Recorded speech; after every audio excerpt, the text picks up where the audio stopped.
Oke, selamat pagi semuanya. Kembali bersama Mister Broto di sini. Semoga kalian sehat selalu ya. Mister Broto di sini akan mengulas kembali tentang usul cerita fiksi. Baik, sebelum kita masuk ke materi pada hari ini, sebaiknya kita berdoa menurut kepercayaan masing-masing. Berdoa dipersilakan.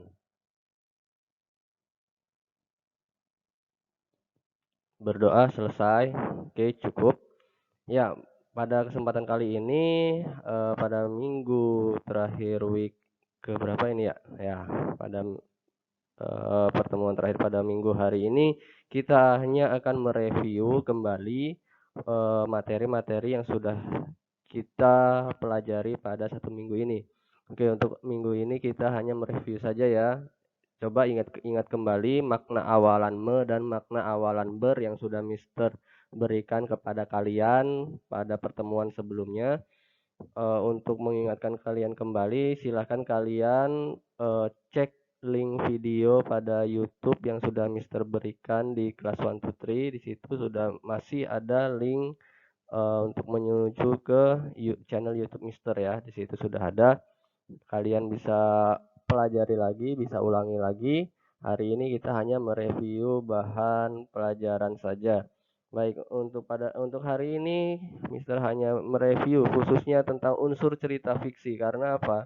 Karena unsur cerita fiksi ini lebih sering muncul di setiap jenjang. Nanti kalian kelas 5, kelas 6 sampai sekunderi kalian akan selalu akan menemui materi bahasa Indonesia tentang unsur cerita fiksi. Oke, cerita fiksi sudah Mister berikan bukan di dalam kelas waktu itu? Baik, bagi yang masih lupa atau yang sudah lupa, masih ingat syukurlah, yang belum ingat atau sudah lupa akan Mister jelaskan di sini unsur cerita fiksi. Baik, cerita fiksi itu adalah cerita khayalan ya, cerita yang tidak berdasarkan kisah nyata. Jadi, cerita ini isinya hanya khayalan dari seorang pengarang saja yang isinya juga bisa mendidik dan juga menghibur ya. Jadi cerita fiksi ini tidak terjadi pada dunia nyata. Oke, itu sekilas tentang cerita fiksi. Untuk selanjutnya kita ke slide yang selanjutnya. Nah, yang pertama tema. Tema adalah ide pokok dari suatu cerita atau suatu karangan. Nah, tema ini berbeda dengan judul ya. Kalau judul itu kan garis besarnya saja bisa kalian lihat pada sampul halaman buku ataupun pada eh, halaman awal pada suatu cerita. Nah, kalau tema ini sendiri adalah ide pokok dari suatu cerita. Ide pokok ini bisa kalian temukan pada masing-masing paragraf. Nah, pada masing-masing paragraf itu terdapat yang namanya ide pokok paragraf. Ide pokok paragraf bisa kalian temukan pada awal paragraf ataupun pada akhir paragraf. Ide pokok pada awal paragraf disebut paragraf deduktif, sedangkan ide pokok pada akhir paragraf disebut paragraf induktif. Seperti itu ya. Jadi, jika kalian ingin menemukan tema dari suatu cerita, kalian pahami dulu ceritanya, lalu kalian temukan ide pokok pada masing-masing paragraf pada cerita. Seperti itu ya. Tema itu contohnya seperti tema kepahlawanan, tema sosial, tema budaya, dan juga tema kemasyarakatan, tema pendidikan. Nah, itu namanya tema ya. Ingat, sekali lagi Mister tekankan, tema berbeda dengan judul. Oke, kita bisa lanjut ya. Yang kedua adalah penokohan. Penokohan itu terdiri atas tokoh dan juga wataknya. Jadi, penokohan di sini adalah karakter yang memainkan suatu cerita yang memiliki watak pada masing-masing pemerannya. Misalnya, pada cerita si kancil dan si buaya. Nah, si kancil ini tokohnya yaitu memiliki watak yang cerdik dan juga licik. Yang kedua, tokohnya yaitu si buaya. Buaya ini memiliki tokoh yang kurang pintar dan juga gampang dibodohi, seperti itu ya. Itu contoh dari penokohan. Yang selanjutnya adalah alur atau plot. Alur atau plot ini adalah jalannya suatu cerita pada cerita fiksi ya. Seperti alurnya ini adalah jalan peristiwa. Jalan peristiwa pada sebuah cerita.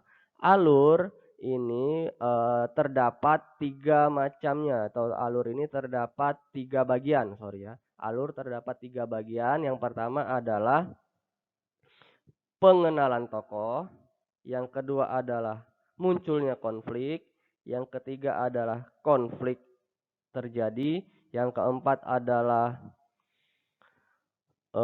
apa itu namanya, penyelesaian, dan yang terakhir adalah penutupan. Nah ya, itu tadi adalah bagian-bagian dari alur atau plot. Alur itu memiliki tiga jenis ya. Alur memiliki tiga jenis. Yang pertama adalah alur maju, alur mundur, dan juga alur campuran.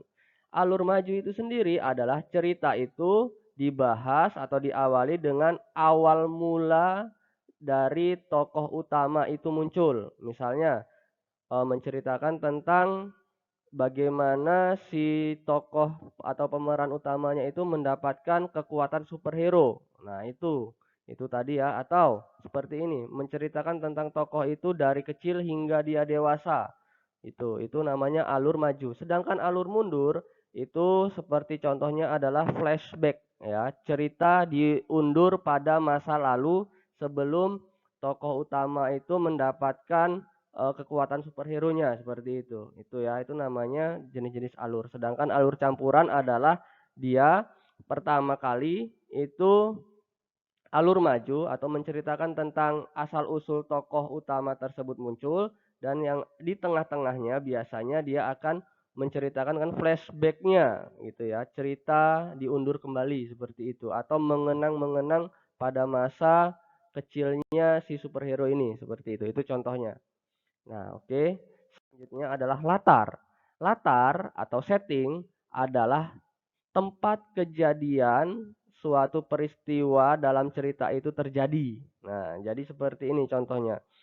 Contohnya itu adalah latar bisa di kelas, di sekolah, di kamar tidur, di rumah, di kebun, di lapangan. Pokoknya latar itu bermacam-macam ya. Jenis latar itu sendiri ada tiga, yaitu latar tempat, latar waktu, dan latar suasana. Contoh dari latar tempat itu tadi di sekolah, di kelas, di kebun, lalu di mall, di pasar, seperti itu ya. Yang kedua tadi adalah latar waktu. Kalau latar waktu ini siang hari, kejadian itu ya, peristiwa pada cerita sore hari, pagi hari, ataupun malam hari. Yang terakhir itu latar waktu, tempat, suasana. Nah, yang terakhir adalah latar suasana. Latar suasana itu menggambarkan suasana yang terjadi pada peristiwa itu. Misalnya, suasananya sedang bergembira, ataupun sedih, ataupun suasana mencekam. Nah, gitu ya, mencekam atau suasana tegang seperti itu. Itu ya. Itu latar dan juga jenis-jenis latar. Selanjutnya adalah amanat atau pesan. Nah, amanat atau pesan ini adalah moralnya.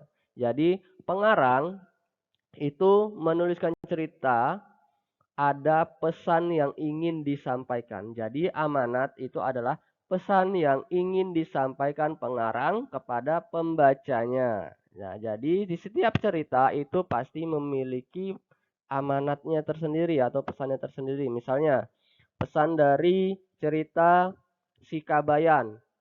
Si Kabayan itu kan tokoh cerita Indonesia, contoh karakter fiksi dari Indonesia yang memiliki sifat yang lucu dan juga lugu, seperti itu ya.